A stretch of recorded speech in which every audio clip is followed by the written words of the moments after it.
I am Sisterita Schwarzenberger. I am the Director of Hope for the Village Child Foundation. I am Sadiq Babo, Head of Sustainable Livelihood for the Village Child Foundation, Kaduna.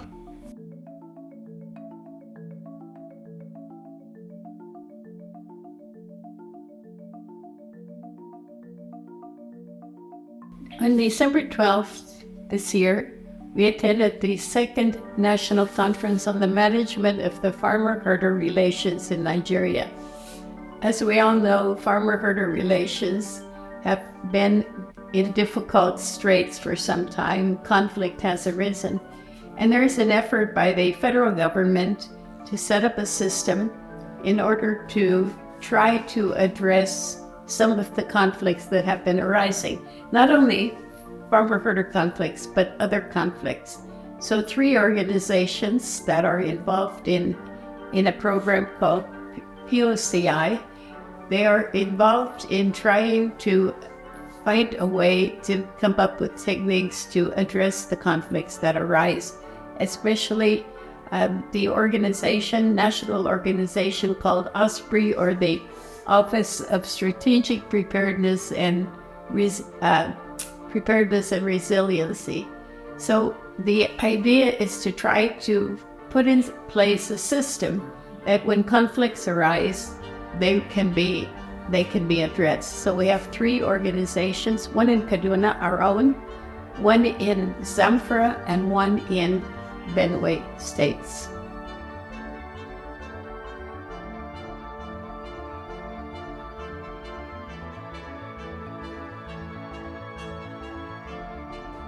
POCI stands for Protective Our Community Initiative. This is a project funded by Kaduna Center for Peace Building and anchored by NIM Foundation, and the 3 facilitators, as Mrs. mentioned, are the one in Kaduna, which is us, the CBO, and then the others 2 and well. So the 4 major components of the POCI are early warning, early response, and dialogue, and also we have the media with this interaction with the outside the project to project the project outside for others. And then we have psychosocial, which has to do with the mental support to people who are big victims of either violence or victim of conflicts that suffer maybe kidnapping or others. So they try to, a mental support towards that. So the 2 major components, which has to do with the dialogue. There's a way I believe Sister will talk about the dialogue, but the early warning also is a major tool. These are the 2 major components of this thing. But all the 4, we are anchoring them here in Kaduna State. We are looking into that, into all the 4 components are part of our partnership with the NIM and also Kaduna Center for Peace Building.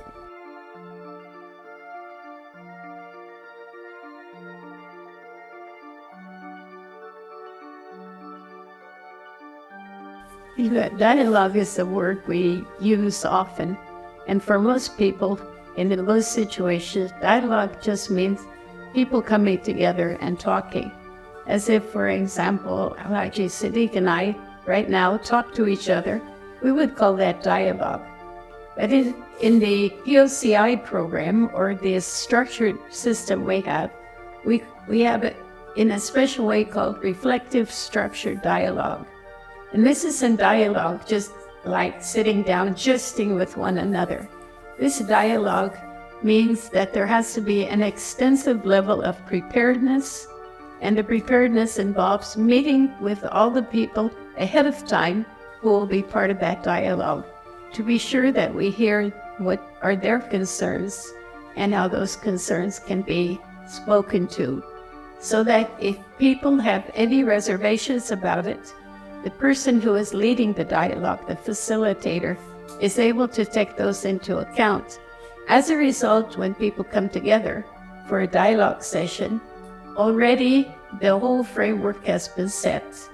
And because of this, and people have been listened to, and they learn to listen to one another, very often the result of this is a large measure of success, much more so than if people just sit down and they go back and forth and talk and they go away and the relationship has not been firmly established because the listening component has not been there.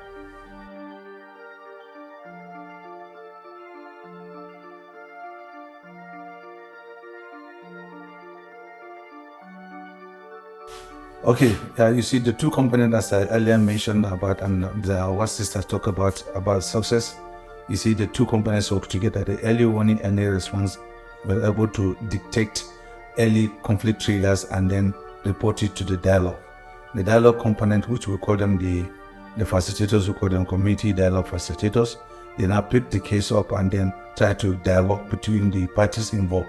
So one of the successes I would like to share is the herders and the farmers in a bid to sustain all their livelihood among themselves, because the herders want to take their animals to where out for grazing, and then while the farmer want to also cultivate the soil. So the land around the area, there is no clear passage between the two components. This happened in Kajuru, where the farmer and the herder almost went into serious conflict. But when the case is reported to the CDF and the early warning, they sat, and then the dialogue among the using the structural dialogue, and this make a good success where the farmer agreed to leave the pathway, which is called the cattle route, to allow the farmer the herder to move about with his animal to and from his grazing and water points.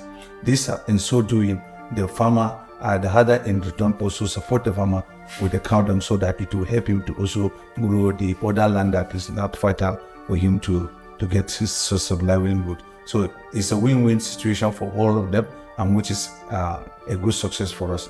Another one example is the one in Morabarido that has to do with the graveyard. You say conflict is something that it comes in a different dimension, and it will escalate to affect so many lives of matter. Most usually what that has to do with identity issue. So there's a graveyard in Morabarido, which is originally meant for the Muslim, where they are using, but part of that graveyard was sold to a person that want to build a house or something around the area, which become a serious concern that almost triggered the two major religions to go into fighting. But the actual dialogue that took place was so amazing that all of them reached a consensus that, okay, part of that land that was sold was now back to the Muslim, so that they will just do it, because they realize that yes, quite okay, it has been encouraged. But it's a result of the dialogue. Otherwise, we don't know what will happen. And you know how fragile Kaduna is when it comes in terms of little issue, and then it will just escalate. So another example also has to do with the a source of livelihood, which is about a Muslim woman and a Muslim a Christian lady. That this is just because of their businesses. They are doing a business of rice mill business. They sold to each other, but the Christian woman came know that, okay, that woman, that Muslim lady in Kasumagini is selling the rice to her. She's selling the rice to her, and then she's picking it on credit, and then they will now come back and pay it back later. But unfortunately, little did they know that the person that is coming from Kaduna, which dressed she's a Muslim, she came to that house of the other Muslim to connive, so to say, to dupe the other lady with the Christian lady with her property, that's the rice mill rice, and she took it, and then she couldn't come back to pay it back. So it became an issue between the two communities there, the Muslim community and also the Christian community. They see it as being a conniving because the other woman that the rice was received as a Christian feel that the two Muslim ladies connived to dupe her. So, but after thorough investigation, and then with the intervention of the community dialogue facilitator, it realized that, okay, no, that woman has a character. The one that came from Kaduna, she has been going about doing that. But if not of the intervention, you know how Kasumagini is also when it comes in terms of religious and other sensitive issues like that. So, but thanks to the intervention of the community dialogue facilitator, that has been brought to end, and then they also now continue with the business between the Christian lady and this, and they now become more friends than they were before. So these are some of the 2 or 3 major things to share. We have many more stories, but these are the 2 majors because it has to do with identity and also has to do with livelihood activity, which are very key to the survival of human being.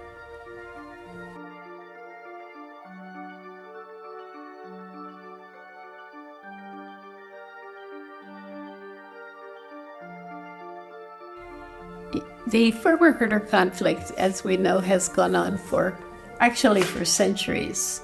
It's a long, long story.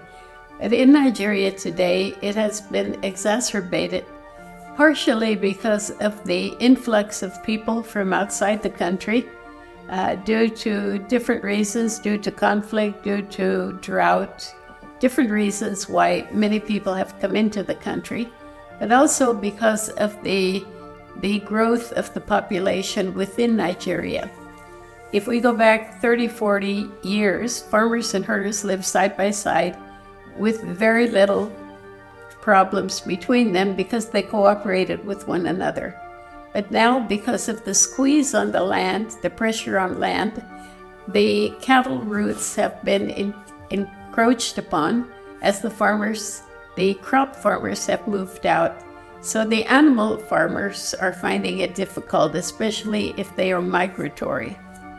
So there are different things suggested. One of them is, as Sadiq mentioned before, trying to make sure that the cattle routes are not encroached upon.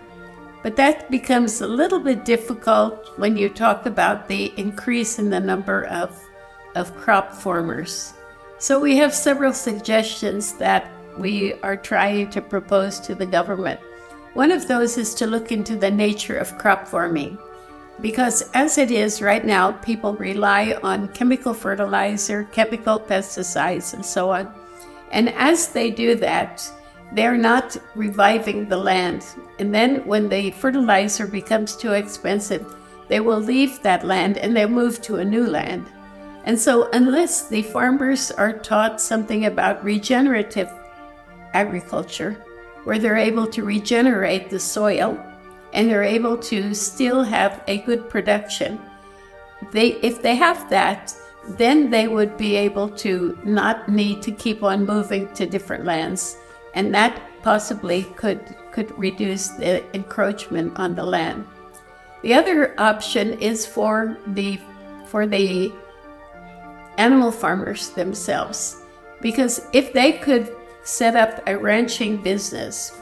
I come from a country where cattle and crop farming is both done, and what the cattle farmers do is they use everything that grows. You know, we're here in Nigeria, we rely on rain-fed agriculture.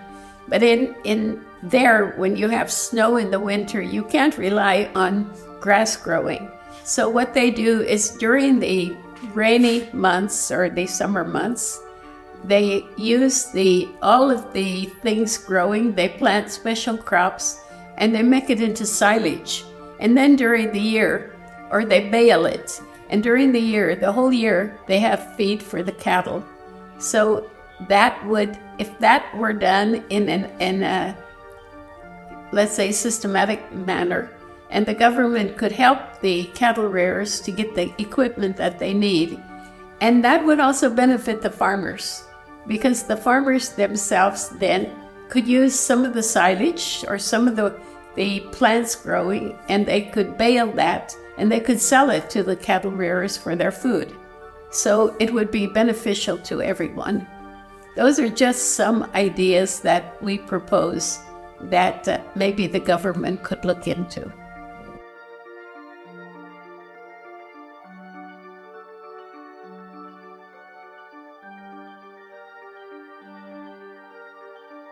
The farmer herder groups are called Miete Allah Cattle Breeders Association of Nigeria, and then the All Farmer Association of Nigeria also stand for AFA. So normally these bodies are in charge of crop farming and also animal farming. The association is supposed to be from the state level, from national level, state level, and local level. They have a structure. All these two bodies have the structures from top to down, handling their members, so our intervention has to do with the cattle farmers, the animal farmers, and also the crop farmers.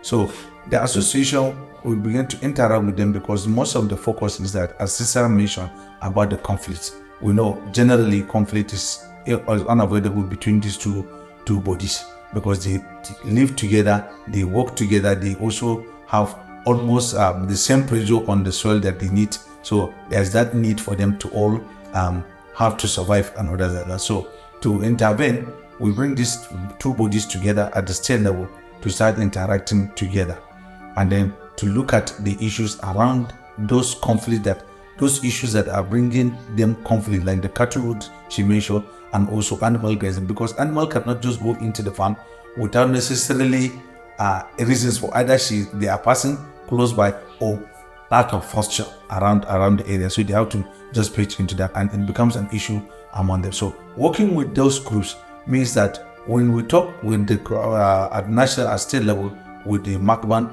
and AFAN, they come together and start dialoguing also from that level, and then also pushing. We try as much as possible also to look at, let them come with their issues, respective issues, and then we prioritize the issues, and then we make it an advocacy point.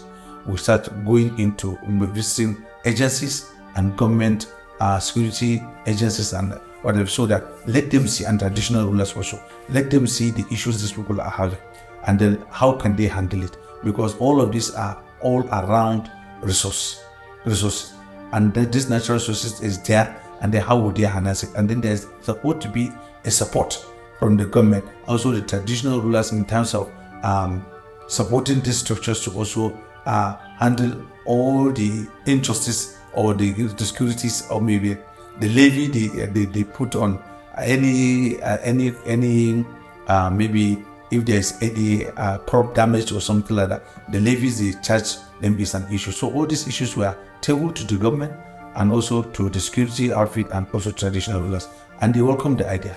Now we are decentralizing it to go to the level of local government, and it will amaze us when we find out that among these parties they don't sit together even at local government level. We will try to bring the two bodies together at local government level, and they identify themselves. They are now meeting.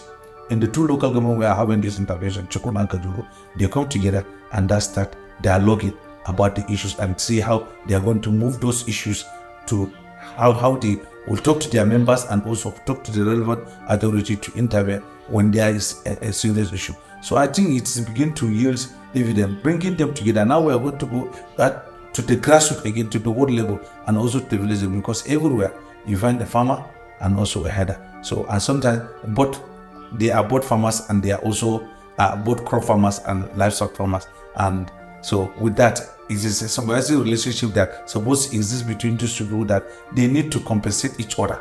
And once they understand that, I don't think we'll have any issue. Not that the absence of conflict entirely, but at least it can be managed, and that will help in curtailing most of the crises that we have. Most of it during rainy season is a big issue. Thank you.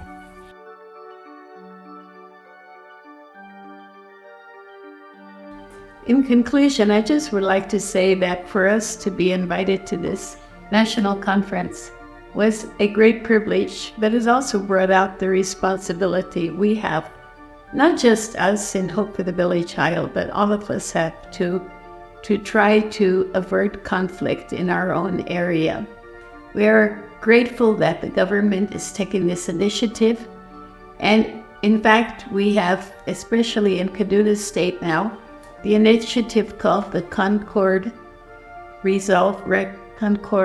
Initiative, in order to address conflicts, not just on the level of resources, but also to look at the economic situation, to look at education, to look at all the areas where there might be conflict.